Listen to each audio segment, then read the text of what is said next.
Kwa wale wanaoandika tutapita kwa haraka. Aina 4 za maagano. Aina 4 za maagano. Yapo maagano yanayotesa maisha yetu. Na kwa bahati mbaya au nzuri, ulimwengu wa giza nimeutumikia zaidi ya miaka 20. Zaidi ya miaka 20. Nimejiunga na uchawi nikiwa na miaka 7. Nimeokoka hapa 2020. Kwa hiyo zaidi ya miaka mingapi? 13. Na nilivyokoka, neema ya Mungu imenipitisha kwenye mikoa mbalimbali migumu ambayo inaadhimisha haya maagano tunayozungumza. Kwa Tanzania mikoa ambayo sijaihubiri ni miwili, Lindi na Mtwara, ndio sijawahi kufika. Lakini makabila karibia yote naweza kuelewa mikataba wanayoiweka juu ya kuzaa. Kwa hiyo maisha yetu tunayopitia tunateswa na asili za makabila au machimbuko ya koo zetu. Tunapotoka kuzaliwa, wazee wetu waliweka maagano, wakazungumza maneno. Yawezekana hata hujazaliwa, wakanena maneno kwa faida zao, lakini wakihusisha kizazi. Bwana sifiwe. Bwana sifiwe. Kwa mfano, sisi kwenye ukoo wetu tulikuwa na ibada za kuabudu mashetani kwa mwaka mara 2. Kwa mwaka mara 2 ni sikukuu kubwa na zinatakiwa kuheshimika, na hizo sherehe kila mtu anatakiwa ahudhurie. Usipohudhuria unatengwa na ukoo, na ni tamko baya, na ni lazima ushiriki. Kwa hiyo wale wazee waliamini miungu, wakaziamini zile madhabahu, na wakakubali kuendeshwa na mawazo ya madhabahu. Kwa kila anayezaliwa, uokoke usiokoke, utapita humo. Na wana misimamo mibaya. Na bahati mbaya, baadhi ya ibada nimeziongoza nyumbani. Mwezi wa 6 wanakutanika, wanachanga michango, wanaua ng'ombe zaidi ya 6. Wiki nzima ile sherehe inaenda.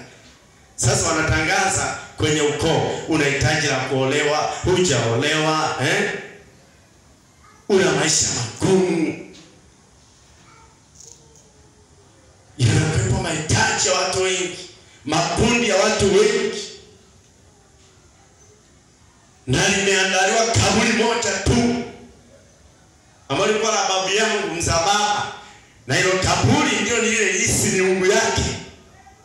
Kaburi moja, ukiwa na hitaji unakaa kwenye kaburi, wanachinja mbuzi, au kama umeambiwa kwenda na kondoo, wanachinja ule mbuzi, wanamnyanyua, ile damu inamwagika, unaiomba mizimu kuhusu ile hitaji ulilonalo. Na kwa imani hiyo watu walikuwa wanafanikiwa.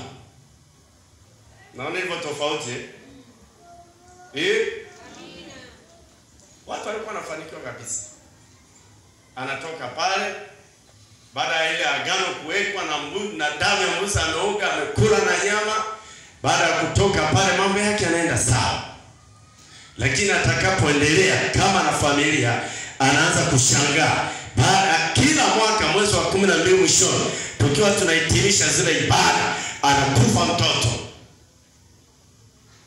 Kwa wewe umetoa sadaka na damu imemwagika pale, lakini miungu itahitaji damu ya mtu. Itakupa utajiri, utanunua magari, utajenga nyumba, na kwenye ukoo utaonekana tajiri. Lakini kila mwaka tukihitimisha zile ibada, wanaua mtu.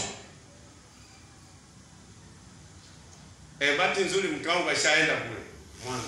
Sisi kwenye ukoo wetu makaburi ukienda, unaweza kusema ni makaburi ya ukoo mmoja au ni ya serikali. Kwa shetani sio mzuri. Na shetani huyu tunamzungumza, sio tunazungumzia kitu ambacho kama tunavyoomba kwa jina la Yesu nakupiga ipo hivyo kabisa. Kitu kipo very serious katika hii dunia, kwa sababu yeye ndiye Mungu wa dunia, yeye ndiye anayemiliki dunia. Sisi tunaonekana ni wapitaji. Haleluya. Makao yetu yapo kwa Mungu. Kwa hiyo hapa duniani tunapaswa kusimama kama majemadari wa kivita. Tunapaswa kusimama, yani kuwa macho yetu kila unapopita yamulike, kila unapopita utembee ukiwa na mamlaka ya Mungu. Sio unatembea tu mimi nimeokoka. Umeokoka mara unalewa, umeokoka mara ni muongo, umeokoka mara yani mambo mengi. Huwezi kupigana na huyu shetani, huwezi. Maana yeye yupo imara kwenye mipango yake na ana mbinu za kila aina. Bwana asifiwe. Amen. Bwana asifiwe. Amen. Kwa hiyo hatuwezi kutembea kwa maigizo. Maadamu umeamua kuokoka, okoka kweli. Mfuate Kristo kweli. Amina. Amina. Amina. Kwa hiyo tunakataa magari. Na leo tutakuwa na maombi mwishoni kwa watu ambao wanasema kabisa, mimi miungu imenitesa, maisha yangu yamekuwa magumu, napita wakati mgumu. Tutaomba sana. Hata kama jua litazama, lazima tupate majibu hapa leo. Amina. Kwa hiyo aina ya kwanza ya agano ni agano la madhabahu kumpenda mtu. Madhabahu za miungu zinakuita wewe. Aina ya hili agano ni baya na ni gumu. Madhabahu zinakuita, na zilikuita kabla hujazaliwa.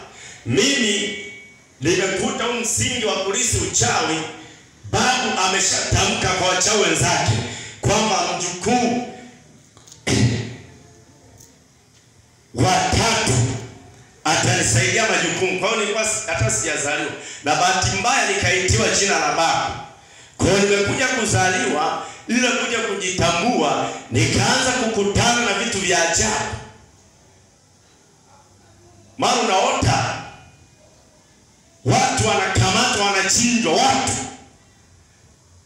na unawazee wanakuambia kula ni nyama tamu, na nyama za binadamu nimekula kuanzia kwenye ndoto, na nikawa naona ni nyama tamu kuliko ya ng'ombe kabisa. Baadaye muda unafika wa kulisi ile miungu, unachukuliwa kwenye usingizi, unakuwa kama unaota upo kwenye uwanja fulani. Ukija kuamka kweli upo kwenye mkutano mkubwa, watu wengi wamekusanyika, ni dunia nyingine kabisa. Watu wenye heshima wapo uchi, wenye heshima zao. Sasa kula hakuna cha mama mkwe, hakuna ucha nani, yasi uchawi ni mbaya sana. Kifika kule ni kubaki uchi wa mnyama. Unaona hivyo kazi Kwa hiyo kipelekwa kule ni ulimwengu mwingine tofauti kabisa, na wale watu hawana aibu. Kwa hiyo nikawa nachukuliwa kwa mazingira ya ndoto. Nikajaribu kuwa nazungumza na mama yangu. Mama anatuambia, mimi wakati naolewa huu mlango, babu yenu alikaa mwezi mmoja, nilikuwa nimeolewa kwenye ndoa, akafariki. Kumbe hakufariki, alistaafu ya maisha ya kawaida, akaendelea kuishi. Kwa alipoendelea kuishi kule, bado huku watu wanakufa. Yani watu wanavamia na umeua mtoto wangu, umeua mtoto wangu, wanakatana mapanga. Kumbe anayeua ni mtu mmoja, na kwa macho haonekani, anakunywa damu za ndugu. Ile hali inaendelea kutesa. Kwa hiyo kwenye ndoto nilikuwa nazungumza naye, mimi ni babu yako, mimi ni babu yako, na mimi sijawahi kufanikiwa kumuona babu hivi. Tumezaliwa tukakuta shafariki, ni kaburi, tunaenda tunaabudu, tunakaa tunapiga tunapiga ngoma, tunaabudu babu babu babu, paka nalisi ule mkoba kwenye nguvu za giza. Siku naenda kuapishwa, natoa kafara kwanza. Nisikilize vizuri, tunazungumzia kukataa maagano. Natoa kafara kwanza, mdogo wangu, nimeomba sadaka za watu watatu kuweka mkataba wa kujiunga na uchawi. Kwa mara ya kwanza kabisa anakuja mdogo wangu, anakamatwa. Ninajitambua, sio nina madawa kwamba kupoteza akili, najitambua kama leo. Akakamatwa, nimekaa kwenye kiti kile cha maagano, wazee wamenizunguka, watu wana visu, wana mapanga, na watu wameandaa mabeseni ya kukinga damu.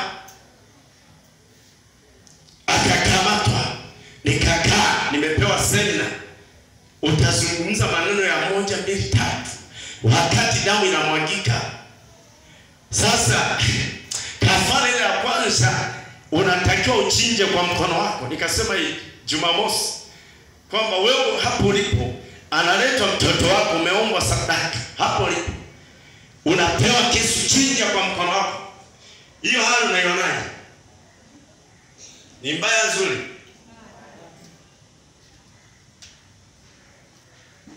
Nikakaa kwa ujasiri, wazee wamenizunguka, watu wenye nguvu. Nikaambiwa shika kisu. Wakamshika mdogo wangu kama mbuzi. Nikavuta kisu, nikakata, yakatoka mapovu. Wale wanataka damu ya kuweka mkataba, wakasema mgeuzeni kwenye mishipa huku. Nikakata kwa ujasiri. Sasa wakati anaangalia damu inatiririka, wanamnyanyua, ninazungumza maneno kuweka mkataba wa uchawi. Yule mtu anahangaika, anapiga miguu, analia na hana hatia. Damu inamwagika, anapambana kukata roho. Wakati huo mimi nimeshadhibitiwa na mamlaka za kichawi, huwezi kutoka. Kwa hiyo mdogo wangu alikufa, na muona hivi. Damu nimezioga, lile agano nimeweka gumu, nimeoga mwili mzima. Na baada ya zile damu amekata roho, wakaniambia tulia, pumzisha akili kama dakika 5. Nikawa kama kichaa fulani hivi. Niliona hali zinazunguka, ni kama inanifuata. Kaamba pumzika kidogo, nina damu zimeganda kwenye mwili. Hivyo tulia kama dakika 5, kaniambia twende. Tukaenda jengo moja kubwa, hata hili kanisa dogo. Nikakuta maiti, wanadamu, kwa sababu anaitoa kafara sio moja, maelfu ya watu wamechinja, watu wamerundikwa kwenye lile jengo. Kwa hiyo unafika pale, unafunua ile kafara yako, unafunua. Nikafika pale, kafunua, ananiambia ni huyu. Nikaambiwa shika kisu, nikakata nyama kwenye paja. Babu akaniambia unatafuna taratibu, tunakuweka kiapo cha uaminifu. Unatafuna taratibu, unaongea maneno ile nyama, unatafuna.